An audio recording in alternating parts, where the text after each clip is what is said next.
Hello to you all, and welcome to Pyramid Energy. This message that I'm about to share is still in the process of unfolding, but please listen with discernment because it's not going to be for everyone. This is opening up in an interesting way because I feel like they are showing me where you are now, and at the same time, showing me what is opening up for you as you find yourself at the edge of a diving board. Okay, I'm speaking to someone who has not ever taken such a big step in their own lives of their own accord.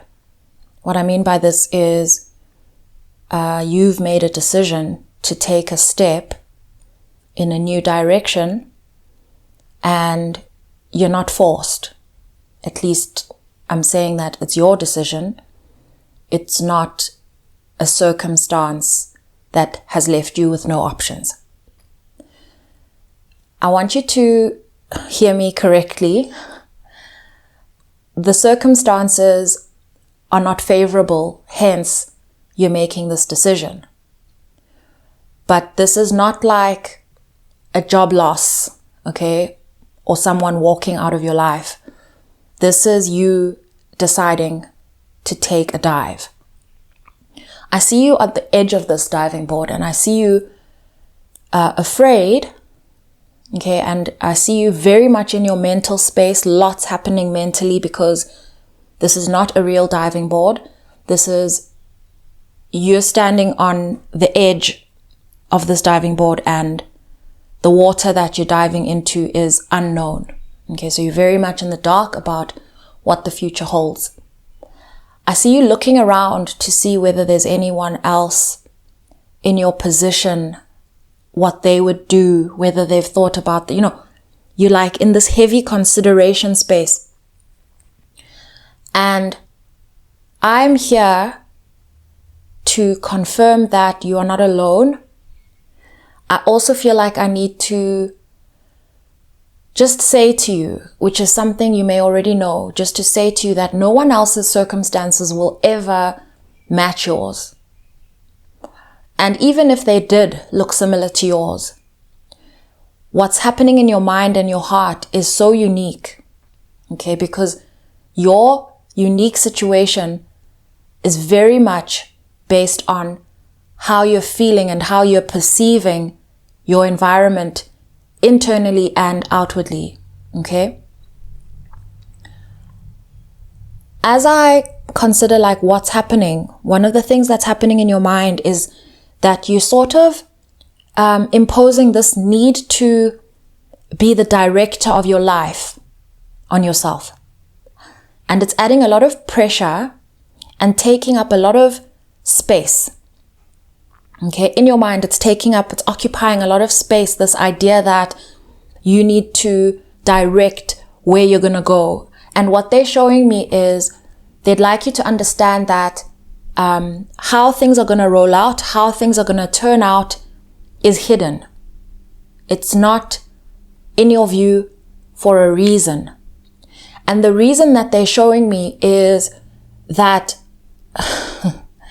they are actually going to be accelerating your shift at a pace and a rate that you cannot perceive because you're standing in this position that you're in, okay? And usually when a person has paths of options, or so they think, what happens is that they can sort of see the trajectory of their current option and then they choose option 2, and option 2 also has a trajectory, and they're saying the trajectory of option 2 is hidden. And so as you try and solve through these various scenarios and various permutations of how you're going to do option 2, they're saying you might find yourself looping there because we're not showing you. And the reason we're not showing you is because this idea of half-baked comes up, and I'm not sure why. Okay, I looked it up and it says, not fully thought through, lacking a sound basis, And this has helped because what they showed me is because of your current circumstances, the vision has not filled out. The vision cannot actually fill out because it's currently occupied by your current circumstance. And it would slow you down, and it would slow down the pace and the swiftness with which they'd like you to move through this unknown by limiting the amount of information that they load onto you. Initially, when I heard half-baked, I was seeing like sort of when you bake something and then you open the oven before it's risen and then it flops. But it's actually not that. It's that you're currently not working off a sound basis, because you basically, if they give you that information, what your mind would do is to begin to sort of try and add aspects of this new journey, this new path onto your current circumstances. And actually, your current circumstances are part of option 1. And option 2 is not going to consist of what option 1 has, because option 1 is you're walking away from option 1.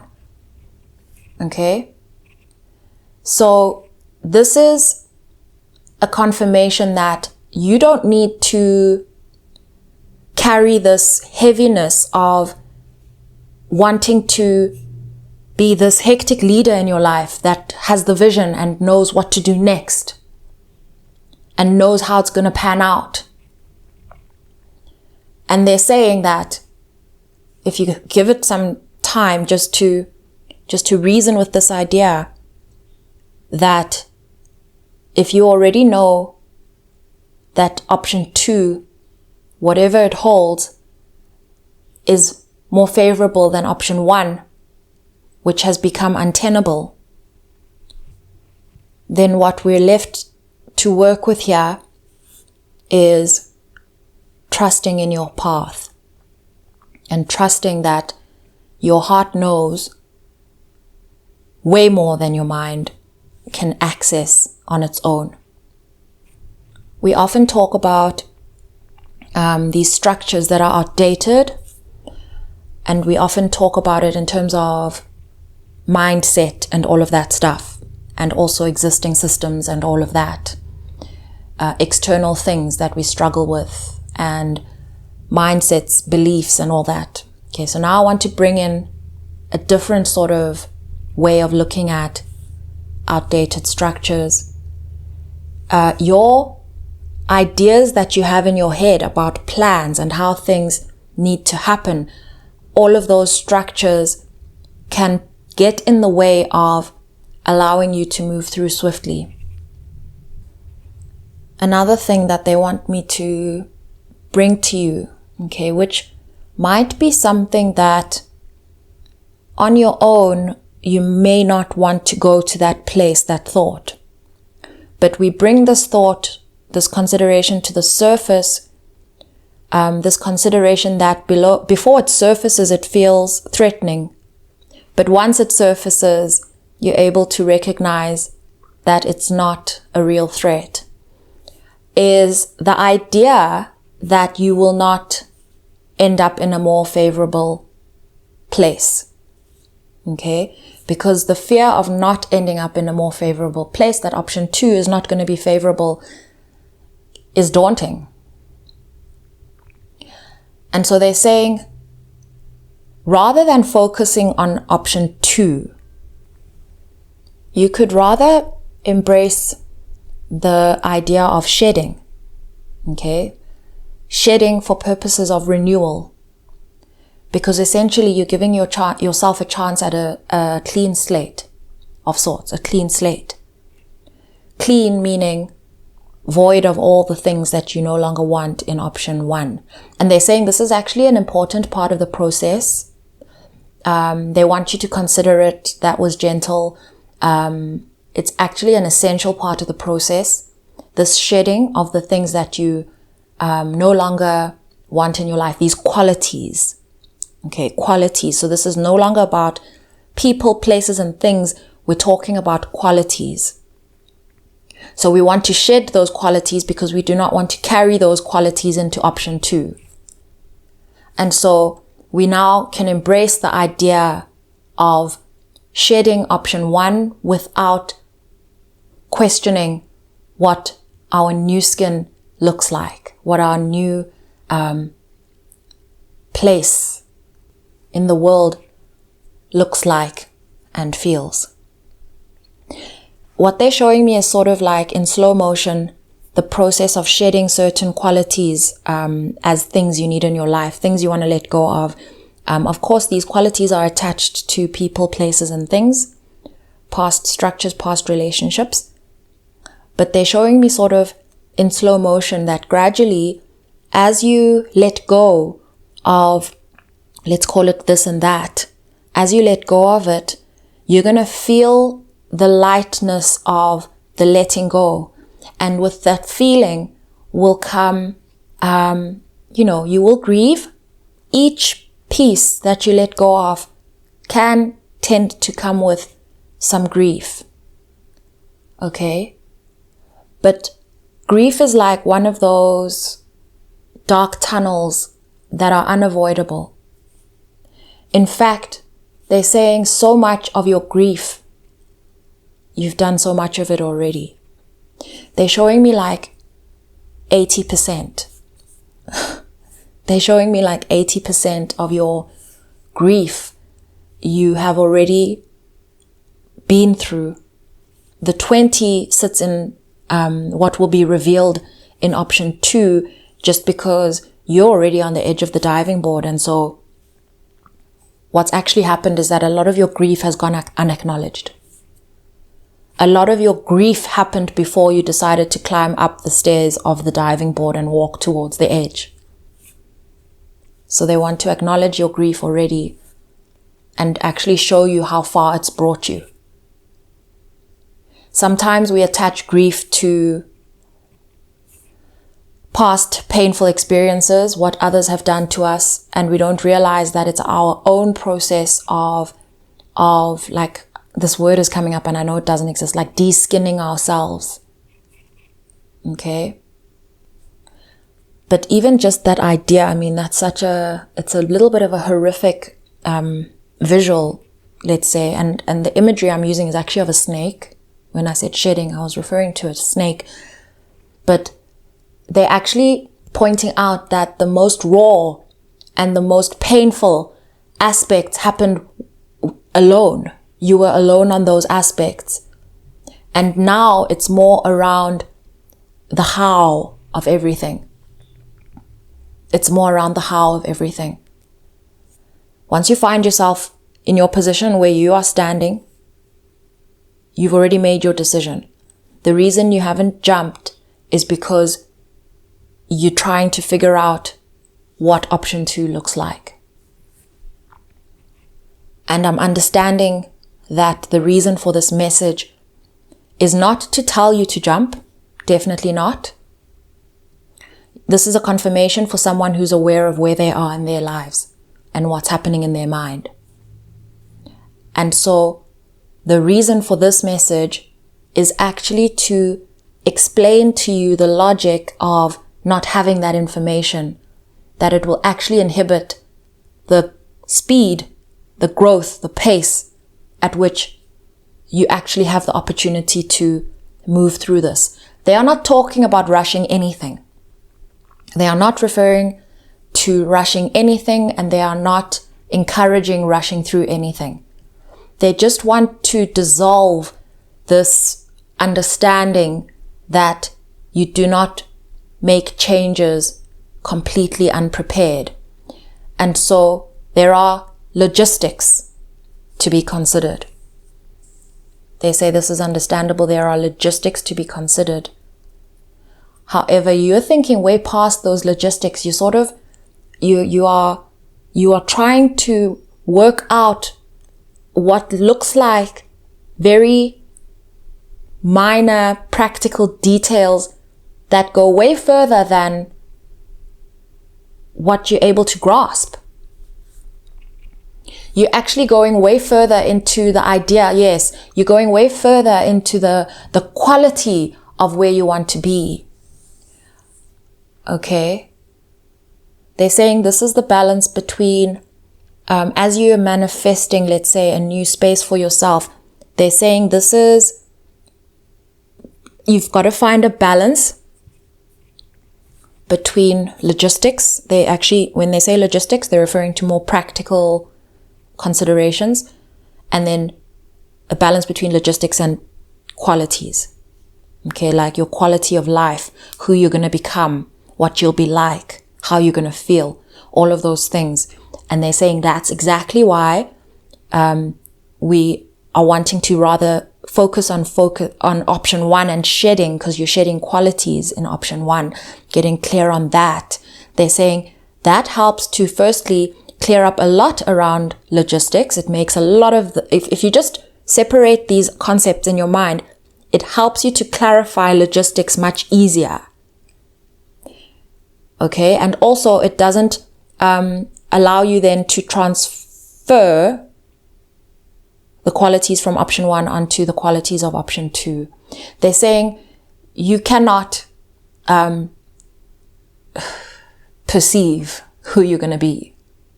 Not yet. You can, but don't let it be stifling, because what's coming is beyond your current feeling. It's beyond it. And right now you feel like this. And so you can't expect yourself to feel like that and to be able to perceive that when you still feel like this. And so recognize that you're still in the letting go process, and not to put a lot of the weight of leading your future quality before you've grieved these aspects that you're shedding from option one, and before you've come to levels of acceptance of needing to let those go in order to embrace your reasons for even being on this diving board. In a way, this message feels a little bit like removing a burden from this mental process. It's taking up space mentally, and we need this space to be able to deliver you with logistical instructions. And so we're opening up capacity to receive. And if you trust that you're going to receive, you can trust that there is a path ahead. It's almost like what's being explained here is that our capacity to actually perceive what is possible for us is very difficult while we are still stuck where we are. And the idea of being stuck is not necessarily invisible. It's not necessarily a physical thing. And I have 18, 18, 18 on the clock. And then it ended with a 6 on the digital clock. It said 18, 18, 186. And this is speaking to me very much about being in the dark, because 18 for me reminds me of the moon in the tarot. And 6 is very much about a lot of balancing taking place.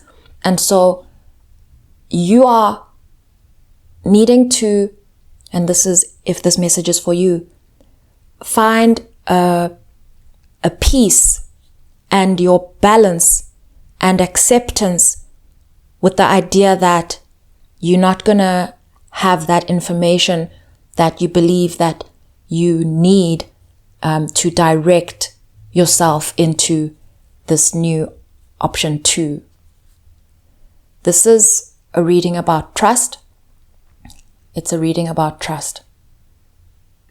And I just heard a lot of work happens in the dark. A lot of work happens in the dark. They're showing me a lot of things at the same time, and I'm hearing a lot of things. But what they said is just observe how quickly your feelings and your perceptions around where you are intensified. And remind you, and they want me to remind you that these things are generated from within, as within, so without. These things are generated from within. And so, in a sense, your environment has been responding to a certain type of wish for alignment that you've generated internally. Okay, so you feel a certain way and you picture life a certain way, and then you sort of perceive your environment a certain way. This begins to generate external circumstances to allow these feelings and these perceptions to rise even more from the inside, to give you sort of a clearer picture of what's working and what's not working to get you to this point. And so it's generated. They're saying, observe how quickly this was all generated. Okay, they're almost showing me like a condensing of events in time. And they're saying this speaks to sort of the pressure that all of this holds. And they're saying that pressure is not going nowhere. That pressure is not going nowhere. And with this increased pressure, the discomfort is increased, and it's hard to release this discomfort when your focus is on areas that actually do not, matter. I didn't really want to use that word, but that's what's coming out. That don't really matter in terms of where we need to focus right now on the clearing. What they also showed me is like a jar of water filling up, and then you start panicking because the water's pouring in and it's past the brim and it's starting to spill out, and you don't want to lose any of the water, and it's like this panic that happens at the top, and they're just like, you're focusing on what's about to overflow or what's already starting to overflow, and you're missing the fact that the tap is right next to you and you can switch that tap off. You've got that power, you've got access, you can switch that tap off. It's the panic. You're panicking. Your advice right now is to take it easy. You don't want to burn out. You don't want to burn out. To take it easy. Okay? There's nobody behind you waiting to get onto the same diving board. This is just you. You can even sit on the edge there, or you can actually roll back and go sit closer to the stairs where you feel safer for now. They need you to rest, and this is about mental rest. When you're too much in your head, trying to solve a lot of problems mentally, your information can't reach you. Your information can't reach you. They're saying you're not on a clock. This is your clock. This is your clock. And so they're saying you'll actually be buying time by resting. You'll be buying time by resting. And you'll be surprised about what some mental rest can do. And even though life is going on, it's just these ideas about trying to figure out the future that you can remove.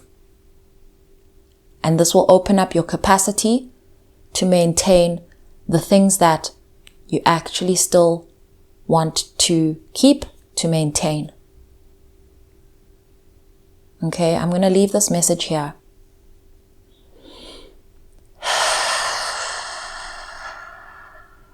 Please take that deep breath for yourself and exhale slowly to release it.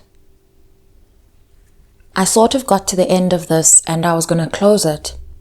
However, there's still so much anxiety in my body and it feels activated. Okay, it feels activated. I feel like a lot was clarified and almost cells activated, wanting to have some balance brought into them. I've pulled a card spread and I'm going to separate this into a separate video. I'll leave the link to that video in the description box below. It's going to be a free video just like here on YouTube. And what's led me to this is that there is energy that you have received, a lot of doubtful, fearful energy that you've received from the environment that is going to be affected by your changes. And I'd just like to talk about that. If you made it this far, I hope to see you there. Otherwise, sending you so much love.